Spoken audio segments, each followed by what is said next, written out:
ښځې جو خپه نن د شونډې پړسېدلې دي او ولې مرور یې اوښکې مې سختنه د چشمانو بهېدلې دي او ته جوړ نه خبره یې. نو یې ښځې ما خبر ده چې درپېښه څه بلا شوله او خونه دې تالا شوله. خونه مې تاله ده چې ستا په واک کې بنده یم، مړه خوښه د ژونده یم.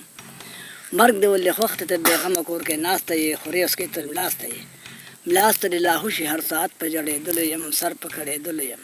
څه پسې کړېږه راته ووایه ضرور ښځې، تا کړمه رنځور ښځې. ما سه له رنځور کې ستا د مخکې نه زیړې و نو رنګ به دې خړې و نو.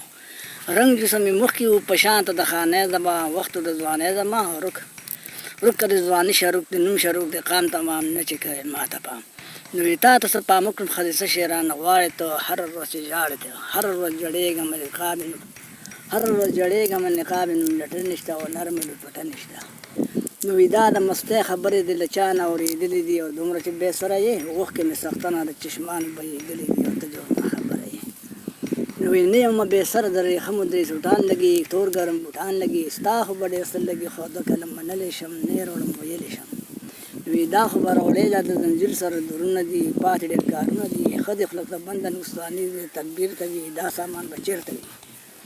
نو دا سامان به راوړې د نتکۍ پېزوان چرګل سره، هار مزیدي بل سره. ښځې لیونی شي چې زما نه سور پېزوان غواړي، اوج غوز نه غوزان غواړي. وچلام د پرېږده یو بنین په یوې جوړې راوړه او یو لاس تکړې راوړه. لاس د خلک ریبن کړه راسره مه کړه دا باد ښځې، اخلان به نه کړې خلاص ښځې.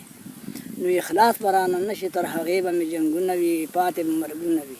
پاتې به له تا نه تمامي سینګار خبرې کړم اوس به دې سر لرې کړم. نو وي سر چې کټ کوي هغه ځوانان د دنیا تللي دي او ته ګیدړ بادره یې. اوښکې مې سختنه د چشمانو بهېدلې دي او ته نه خبره یې. نو وي زه خو ګیدړ نه یم، ګیدړ به دې دادا وي نو دا رنګ به پیدا وي. نو زما دا ګیدړ نه دی، اشین مرې د غرونو دی، نن مې غږ درونو دی. نو وي ستا روڼه هغه دی چې په خېټه مزدوري کوي، یو بل ته زاري کوي. نه کوي زاري روڼه د ماټو ښکلې ښکلې دي، ستا هغه ناولې دي. نو مور مې ستا د مور په هر قسمه سره پاکه ده او ستا هغه بې باکه ده. څه باندې بې باکه ده ضرور راکړه جواب ښځې، حال دې ښه خراب ښځې. نو دغه دې جواب دې چینګې داړې به بر سر ګرځي، خدای ګذر په در ګرځي. دروغ مه وایه ښځې، ما په کور باندې ساتلې ده او نه چېرته وتلې ده. ته خو به کور نه یې، دا پردی کښتۍ چکرې خوري، دا پردی خبرې خوري. نو پلار مور تباه شه تا ته دغه څه ښودلې دي او خره که زناوره یې. اوښکې مې سختنه د چشمانو بهېدلې دي او ته جوړ نه خبره یې. نو وي نه یم زناور سره مې کور شو، رنګ مې سوی سکور شو. نو وي رنګ دې مخکې زړو چې زما په کور کې پېښه شوې، پېړه لکه میښه شوې. میښه به دې خورې تا ته زه هسې قاعده ښکارم، مخکې نه مانده ښکارم. وي داسې یو مانده کوي بدراهي جوړ بخات کړي، ټول کور به میرات کړي. نو وي ستا په کور کې څه دي منګکان یې بازي کوي، تش ډاله بازي کوي. هر څه ډېر او تېر دي مګر ته د کور او رکه یې سپکه وایې سپکه یې. سپکه سله وایې نه پودې او نه بړستن شته دی او نه مې اغوستن شته دی. نو وي ته د ډېرې لږو نه مټي د راوتلې یې، ما ځان سره ساتلې یې. ستا هغه ساتنه دې لا هوشي ما ته لاکه کا، مخه ځان له پړاکه کا. مخه به خالي کړم ستا دیدن به کړم قات ښځې، شرم دې ډېر زیات ښځې. نو وي لرې شه بې شرمه قوم قابل دې شرمېدلې دي او سپک د سپک ټبره یې. اوښکې مې سختنه د چشمانو بهېدلې دي او ته جوړ نه خبره یې. نو سپک د مور پلار سپکه ته یې بې حیا ښځې، زه دې کړم ګویا ښځې. ښه دې ګویا کومه چې د مور راته ګورېږي تل، زړونه دې غوړېږي تل. زړونه مې غوړېږي ته چې سپی غوندې غپار کوې، سپور کې د غوښتار کې.